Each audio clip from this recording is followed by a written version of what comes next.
साथियों नमस्कार। मैं तरुणेंद्र पांडे, सहारा पब्लिक न्यूज से। आज मैं जिस जगह पे खड़ा हूँ यह वार्ड क्रमांक 7 नगर पंचायत खोंगापानी और मेरे ठीक पीछे आप देख पा रहे होंगे यह प्रतिमा स्वर्गीय पंडित दीनदयाल उपाध्याय जी की है, जिसका लोकार्पण 6 जनवरी 2025 को हुआ था। माननीय रेणुका सिंह जी जो यहाँ के स्थानीय विधायक है भरतपुर सोनाथ की, और यहाँ के उस समय तत्कालीन अध्यक्ष थे धीरेन्द्र विश्वकर्मा जी। और हमें यहाँ के स्थानीय लोगों से सूचना मिली कि इस मूर्ति को कुछ असामाजिक तत्वों ने, अराजक तत्वों ने बुरी तरीके से क्षतिग्रस्त कर दिया। क्योंकि यहाँ नजदीक से आपको दिखाना है इसलिए मैं थोड़ा ऊपर जाता हूँ, आइए देखते हैं। जो जैसा कि आप देख पा रहे होंगे यह प्रतिमा का हाथ है, जिसको कुछ असामाजिक तत्वों ने पटाखे से फोड़ के दिवाली के मौके पर इसको क्षतिग्रस्त कर दिया है। और ये जो हाथ है वो इस प्रकार से यहाँ जमीन में पड़ा हुआ है। और ये जो हाथ जिस चीज से बना इस प्रतिमा का, ये जो मटेरियल है, ये इसी गुणवत्ता पे सवाल खड़ा करता है। यकीनन अगर ये मजबूती से बना होता, मजबूत चीज से बना होता तो इस प्रकार की स्थितियां नहीं होती। आप देख पा रहे होंगे ये प्लास्टिक की कोटिंग इसके ऊपर की गई है एक रॉड के भरोसे।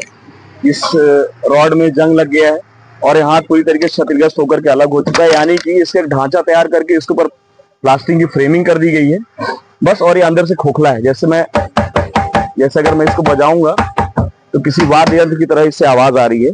और ये मूर्ति जो इस प्रकार से हिल रही है, तो मैं उन सभी नेताओं से आग्रह करना चाहता हूं कि जब चुनाव के समय आप बताते हैं कि मैं इस पार्टी का हूं और मैं इसके आदर्शों को बहुत मानता हूं, तो भारतीय जनता पार्टी के आदर्श पुरुष कहे जाने वाले पंडित दीनदयाल उपाध्याय जी की मूर्ति के साथ जो एक खिलवाड़ किया इन्होंने बना करके, उन्हें शर्म आनी चाहिए।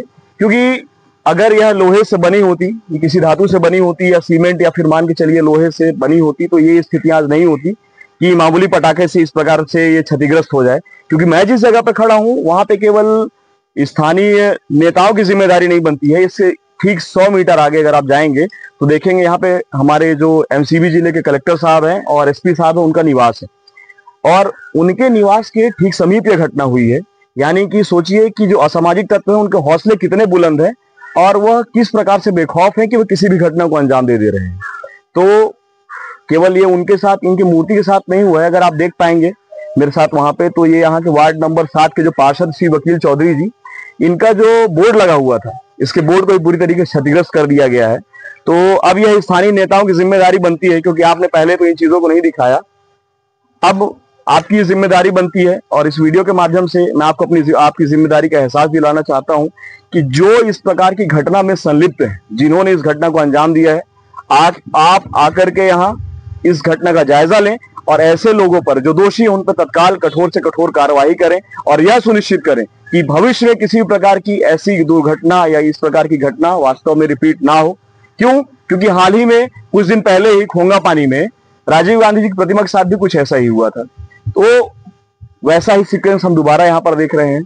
तो मेरी शासन प्रशासन सबसे गुहार है कि जो शासकीय मद से खर्च हुई राशि है, वह निर्माण के लिए हो, रिक्रिएशन के लिए हो, चाहे जिसके लिए हो, उसका किसी प्रकार से दुरुपयोग नहीं होना चाहिए। और अगर बनी हुई चीजें हैं तो उनका रख रखाव ढंग से होना चाहिए, ताकि जो हमारे पैसे से बनी हुई चीजें हैं वह कई सालों तक टिके, उनका उचित सम्मान हो।